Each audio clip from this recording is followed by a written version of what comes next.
আজকে দিনের শুরুতেই ছিল একদম ব্যস্ততায় ভরা। চোখ খুলতে কাজের চাপ, একটার পর একটা দায়িত্ব। মনে হচ্ছিল সময় যেন দৌড়াচ্ছে আমার আগে।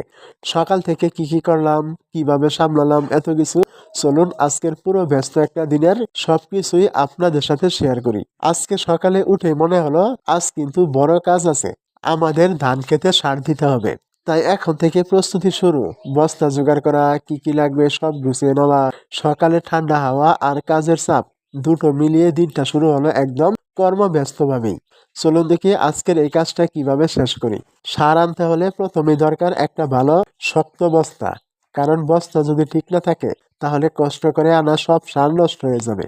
তাই সবার আগে সেই মজবুত বস্তাটাই জোগাড় করলাম। হাতে বস্তা নিয়ে মনে হলো এখন কাজের অর্ধেক প্রস্তুতি তো হয়ে গেল। এবার চলুন পরের ধাপে যাই। বস্তা রেডি করে বের করলাম আমার সাইকেল। আজকের মূল কাজটা শুরু করতে গেলে সার আনতে হবে, আর সেই সারের সাথে নিয়ে যেতে হবে সাইকেল।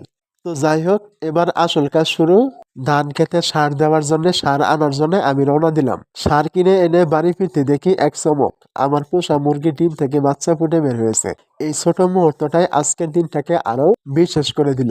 এইদিকে অবশিষ্ট যে নষ্ট ডিমটা ছিল সেটা আমি আমার পোষা বিড়ালটাকে দিয়ে দিলাম। দেখে অবাক হলাম, সে কত মজা ভাবে খেলছে। কখনো একপাশে গড়িয়ে, আবার কখনো মুখে নিয়ে। এই ছোট খেলার দৃশ্যটা দেখে মনটা একদম হাসি খুশি হয়ে গেল। যাই হোক, আজকে এতটুকুই ছিল। দেখা হবে আবার পরের কোনো ভিডিওতে।